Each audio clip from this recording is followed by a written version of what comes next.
So, hi, Alknoor. Thank you for coming on board and giving your precious time to discuss your journey with us. How are you doing today? Well, I'm doing well. Thank you for having me. It's my pleasure to be here. And I think if this can help even one student make the right choice, I think this will go a long way. So happy to be here and help in whatever way I can. Perfect, perfect. So kind of you. So one, I'm jumping straight to the topic, right? You know, Zoom Abroad is all about empowering students to find their better selves, right? Better university, better. But then many students, they think that scholarships are not for them. Scholarships are for somebody way elite, somebody with 99.9 percentile.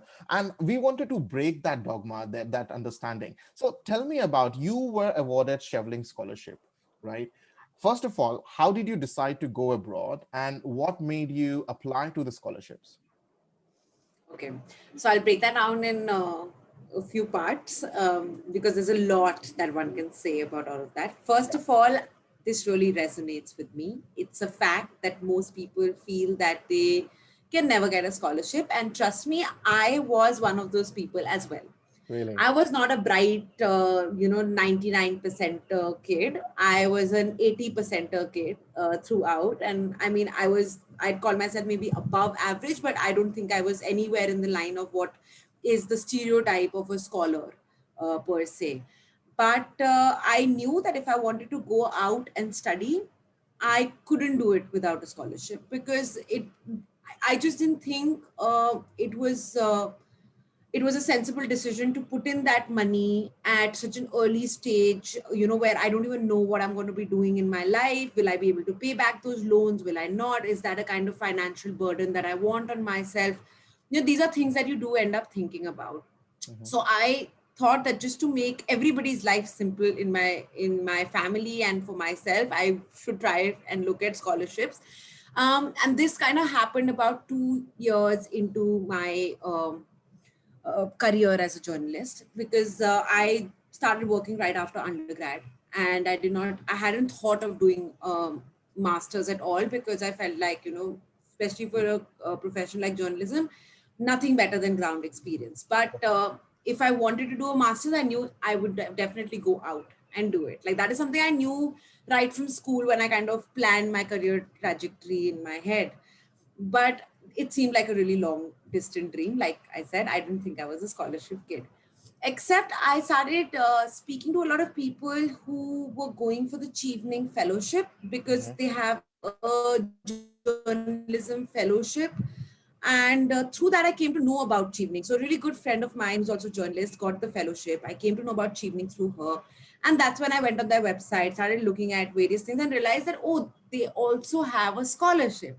Okay. And that's literally how I came to know about the Chevening scholarship. And that's so unfortunate actually, because it's such a brilliant scholarship. It selects over 60 people in India every year. It's one of those very few scholarships that don't pick up two or three people, they pick up 60 students. Um, to go out and get an education in the UK. It's a fully paid scholarship. A lot of people don't even know this. Every single thing is paid for from the time that you get the scholarship, your visa, your travel, you get a monthly stipend, your education, everything is taken care of. Your living expenses, what you're spending on your day to day expense, everything is taken care of. And there are very few scholarships like that. Yep. And Chevening does not look at your grade sheet. It is not going to look at what marks you got. Okay. It's only going to look at who you are as a person. Are you passionate about what you do? What is the experience you got so far? And are you clear about the plans that you have for your career in the future? And if they see that passion in you, if they see that you are someone who's driven, who knows what they want to achieve in life, you will get the scholarship. So I literally tell every single person I meet who's spent about 2 to 3 years in their profession. I went after 5 years of being a journalist, but anybody who's spent over 2 years working, I tell all of them to go and apply for Chevening Hmm. because it does not limit you to one or two universities. You can choose any university in the UK, and it is one of the best networks that you can really get into. And I mean, I say that obviously from experience, but back then all I knew was this is the only way I can go and get an education in Cardiff. And that's why I applied. But now that I know that very few people know about the scholarship, I just feel like more and more people need to know, and they need to go and research and find opportunities out there for them. Exactly. No, no, no, can't agree more. Somebody told me there is a heap of money lying on the road. It's just that you have to go and pick up, something like that, right? So But there is nobody a knows about it. It's just nobody there, know but nobody it just knows it's lying there. people Exactly. people don't believe it's for me. I can pick it up, right? People don't believe that. But then there's so many scholarships, including Shevlings.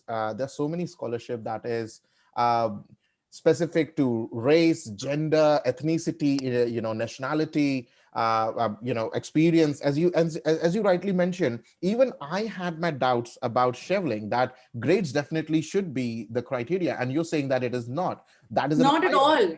Not at all.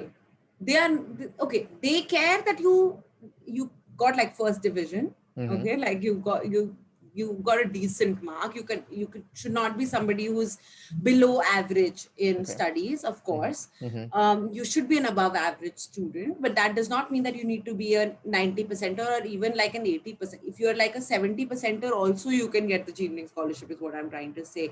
You're in India, and I really feel like there's a need to emphasize this.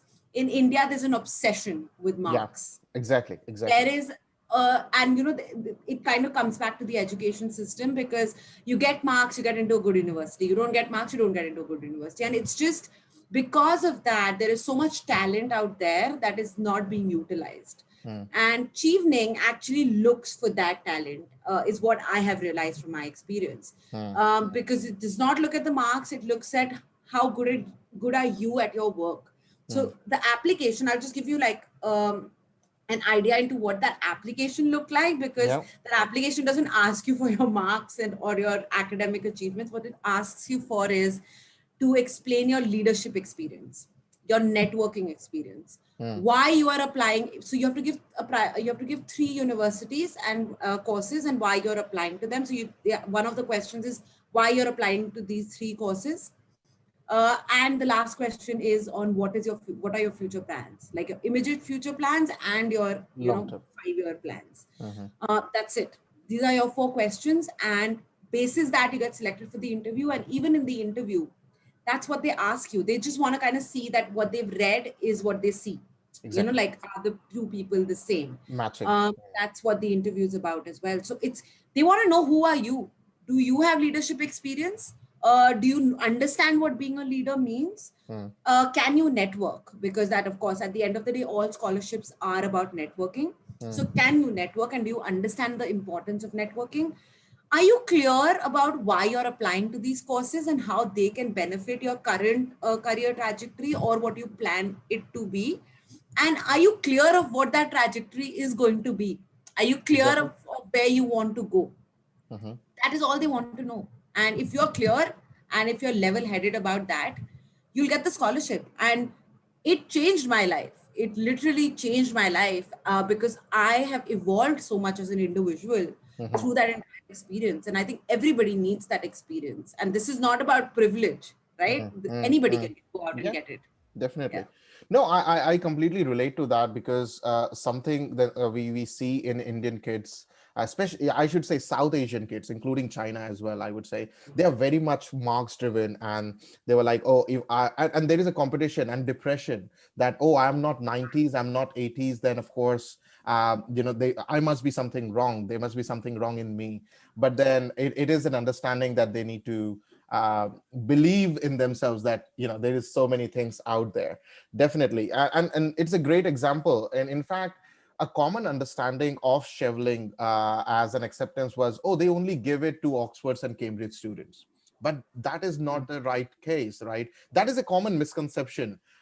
Many students, sir, that is for Oxford and Cambridges and UCLs, right? And it is not. So here is a proof.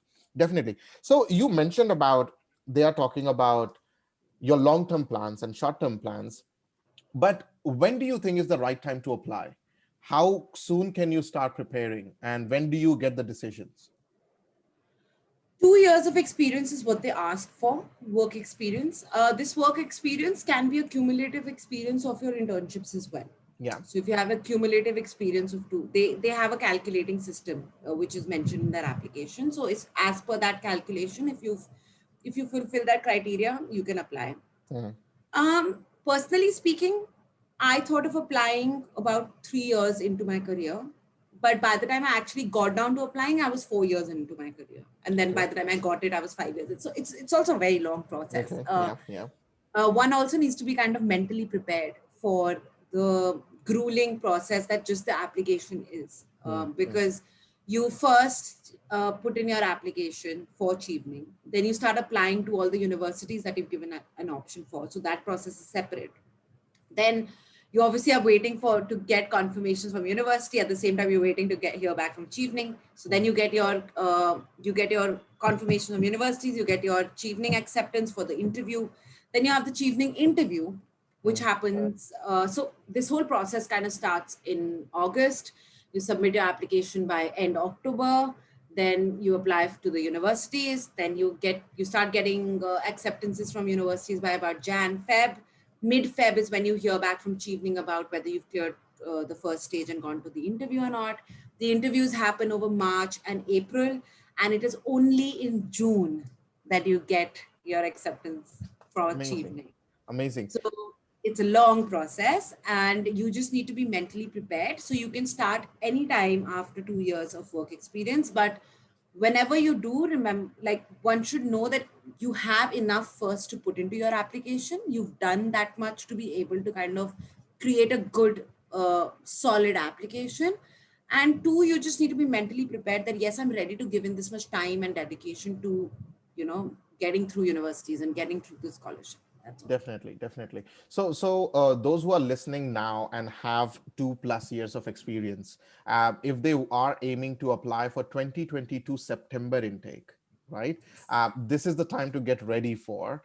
Wait for August application to be opened, right? For this September, it's too late, definitely. So the August, Yeah. uh, I'm sure the results will be announced in June or announced something. in June. So start your application in August and get yourself placed by June. So get yourself sorted, get yourself ready. One other important observation that I see, and I wanted to hear your understanding on that.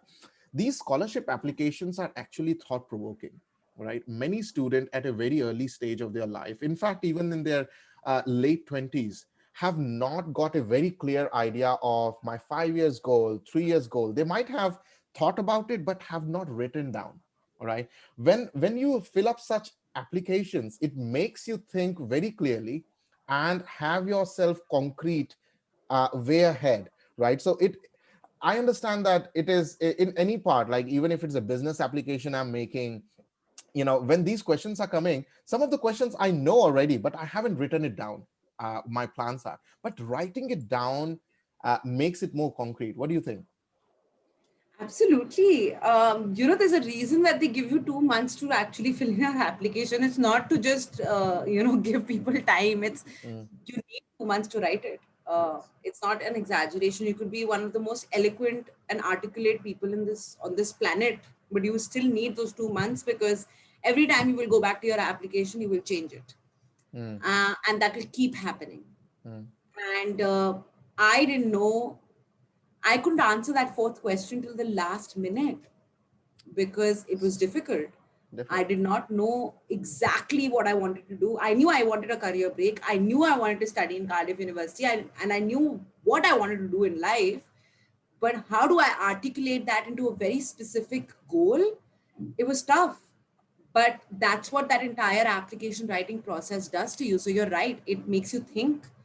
And when you actually sit down and think, you get so much clarity, it's not even funny. Exactly. It kind of defined what I wanted to do in life. And today, if I'm clear about even making career changes, I've always been a journalist, but now I'm a communications professional. And Mhm. I chose to make that switch over because of what Chevening has taught me as well, right?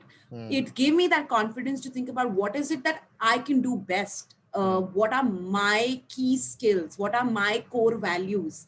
Mm. It makes you think, it makes you network, it makes you talk to people that kind of open up your like your mindset, and you just kind of realize so much in life, and you're just suddenly like, you just get that clarity, and you're like, okay, I know what I want to do. So the application process in itself is, that's why I tell people that it's okay if you didn't get it the first time, keep applying if you want it, because a lot of people I know have actually got in on their second attempt and Mm. not on their first. It's because the first round of application teaches you so much Mm. that in your second round you know exactly what to write. I completely agree with you here because I can relate to it so much. The more you fill in those application, if you get the scholarship, that is a bonus. But application itself is a value to you, Absolutely. makes you think about your life more objectively, more clearly, and you have to be honest. Don't ever, of course, Oh this is an yes. obvious one, but don't ever take external help in writing that because you have to be Of true self. course. I can't emphasize on that more. Be yourself. Be yourself. If you had a humble beginning, write about it. You had a privileged beginning, write about it. Be yourself. Let whoever is reading your application be able to picture you. Mhm. So if you've grown up in boarding school, write it down. If you've gone to a really fancy school, write it down. Write who you are as a person. If you've had a really troubled childhood, write about it if you can. If that's something that you are comfortable to talk about, write about it, but be yourself. Mm. Talk about your experience. They want to know. So I'll tell you, when I wrote about my leadership experience, my opening sentence was about the fact that I belong to an army family. Like my Mm. father served in the army, and I've always grown up in a very disciplined household, and that's where my core values come from. Mm. So write that. Let them. So I mean, when I actually went and sat in front of the interview panel, I actually got that feeling that they know me now. They Okay. know who I am because I've put myself on that application. So my application is actually me. Let it be like that, and that'll be your short way of actually getting that scholarship, because you're literally putting yourself out there, and never think that you're less or you can't get it, or don't do that to yourself. Everyone deserves a chance. You just need to be as authentic as you can and as clear headed as you can, and you'll get it. Really, it's that simple. It really is. People don't believe me. Yes, I agree. Most of the things in life is so simple, common sense, but we make it so complicated.